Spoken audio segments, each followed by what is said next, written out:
Chers tous, bienvenue pour ce temps de Vendredi Saint.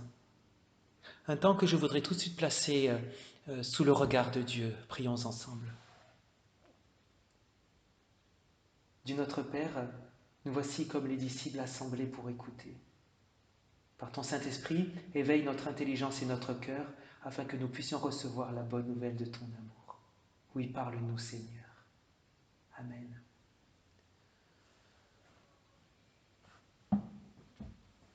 En ce temps particulier de confinement, nous voulons donc regarder au Christ.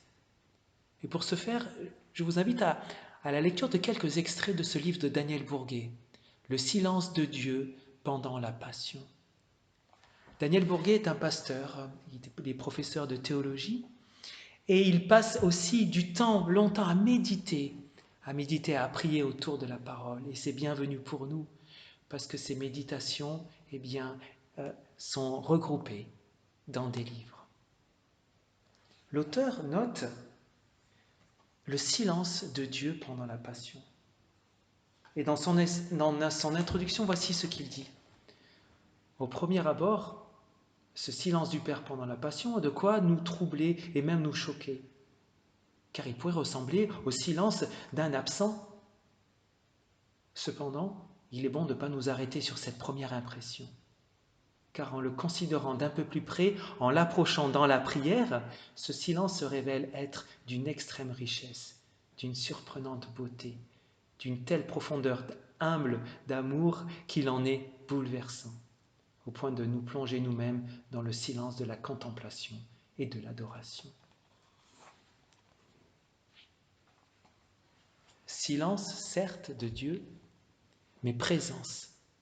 Et l'auteur, à travers ce livre, va justement démontrer la présence de Dieu pendant la Passion. Et au chapitre 6, il s'arrête sur un personnage, Simon de Cyrène. Alors, dans les 3 premiers évangiles, voici ce qu'il nous dit. La place accordée à Simon de Cyrène est très réduite. Elle tient en un seul verset. Voici ce que dit Marc au chapitre 15 et au verset 21.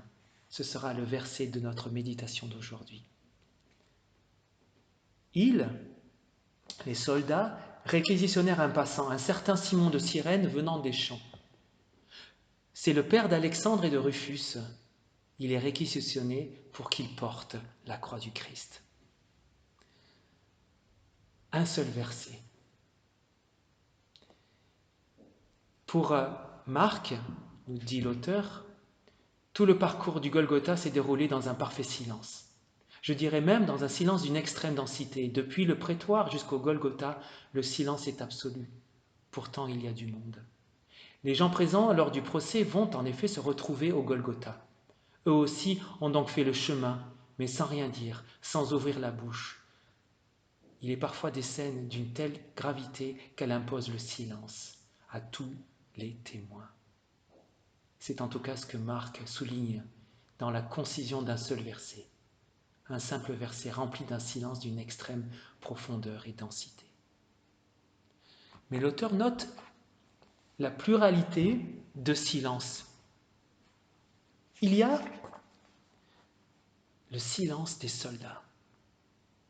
Je parlerai en premier lieu des soldats, car ce sont eux qui ont occupé le devant de la scène juste avant, eux les derniers à avoir pris la parole dans la cour du prétoire. Les propos qu'ils ont alors tenus sont particulièrement douloureux à entendre, tant ils sont blessants pour Jésus. Et voilà qu'au sortir du prétoire, les soldats réquisitionnent Simon qui passait par là. Et soudain, c'est le silence. Un silence étonnant, certes, mais qui a dû représenter pour Jésus un immense soulagement. Enfin le silence, enfin s'arrêtent les braillements des soldats, les moqueries blessantes. Après le silence des soldats, il y a le silence de la foule. La foule n'est pas nommée dans ce bref verset, mais il est clair qu'elle est présente, elle aussi, sur le chemin. Elle était là au procès, elle sera là aussi à Golgotha. Mais l'auteur note aussi que ce silence de la foule est bienvenu, car avant ce chemin de croix, elle criera « Crucifie-le » et à Golgotha, il est écrit que des passants blasphémaient. Donc entre les cris du tribunal et les blasphèmes du Golgotha, la foule se tait. Et son silence est tout aussi bienfaisant pour Jésus que le silence des soldats. Il y a aussi le silence de Simon. Son nom déjà fait de lui un être de silence. Simon, qui signifie celui qui écoute. C'est merveilleux car pour écouter, il faut faire silence. Voilà que cet homme est né pour le silence. Il a été consacré au silence par le nom qu'il a reçu. C'est un être du silence pour un silence qui écoute. En effet, il semble que le silence de Simon de Cyrène soit un silence plein d'une écoute particulière. Il a écouté son silence, car le silence peut parler, nous dit l'auteur. Il était comme un agneau muet que l'on conduit à la boucherie. Il n'a ni beauté, ni éclat, ni rien qui attire le regard, comme un agneau muet. C'est peut-être ainsi que le silence s'est mis à parler pour Simon. Je me permets de le penser, nous dit l'auteur, car Simon est juif. Je ne sais s'il connaît bien les Écritures, mais il en connaît assez pour que ce verset émerge de sa mémoire sur le chemin de Golgotha. Et le chemin de Golgotha est assez long à travers les rues de la ville sainte pour donner à Simon le temps de méditer ce que lui dit ce silence dans la méditation des versets du prophète Ésaïe. Le silence de Simon est un silence méditatif. Et puis il y a le silence de Jésus. Chez Marc, depuis le prétoire jusqu'au Golgotha, Jésus fait tout son parcours sans prononcer la moindre parole.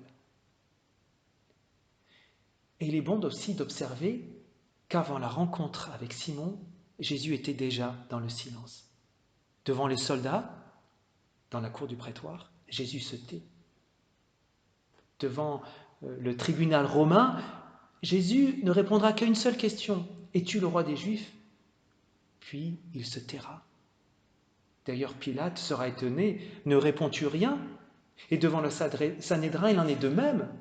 Il se tait et le grand prêtre, s'en étant étonné, eh bien, s'est écrié, ne réponds-tu rien? Et Marc dira, il garde le silence et ne répondit rien. Telle est donc l'attitude adoptée par Jésus. Mais que veut dire cette attitude? Alors Daniel Bourguet se souvient que la première parole de Jésus prononcée à la croix est « Mon Dieu, pourquoi m'as-tu abandonné ?»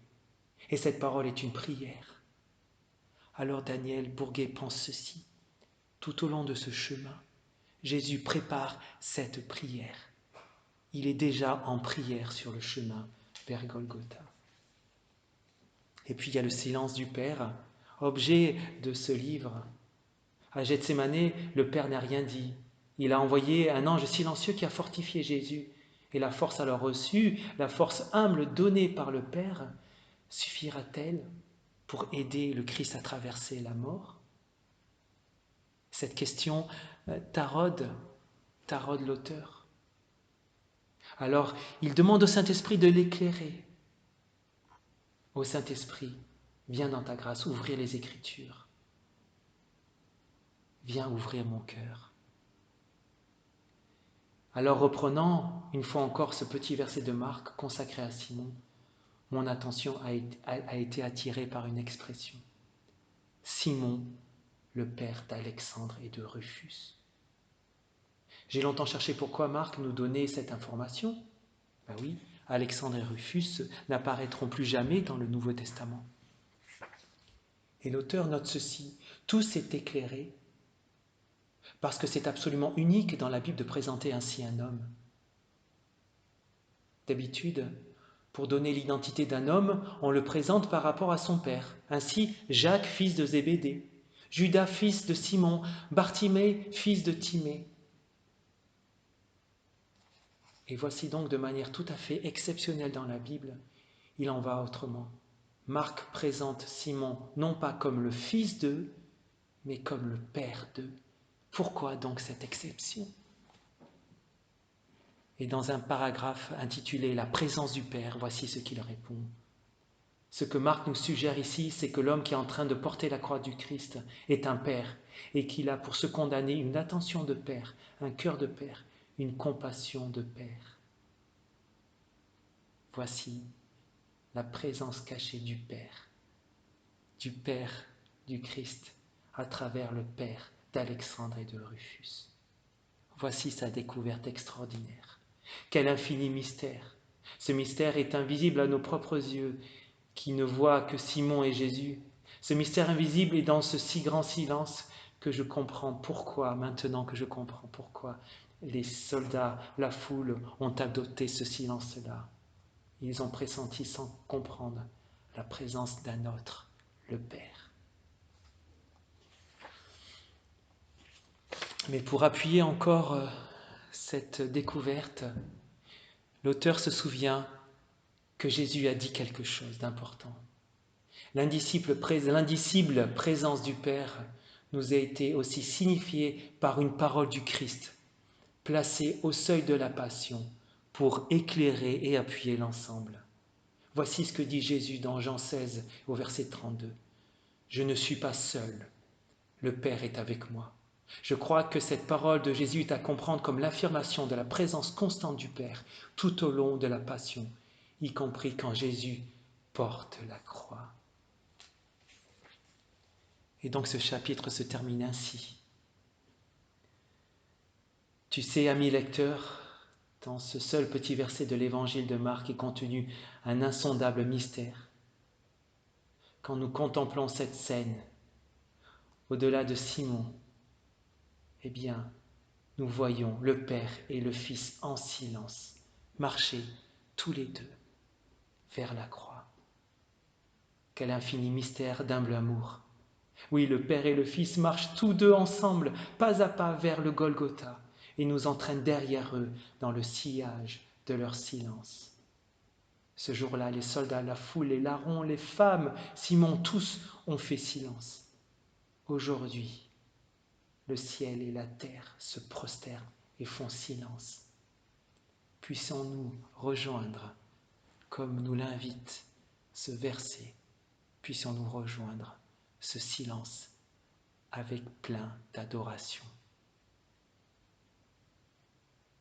Bon temps de vendredi saint à tous dans l'adoration.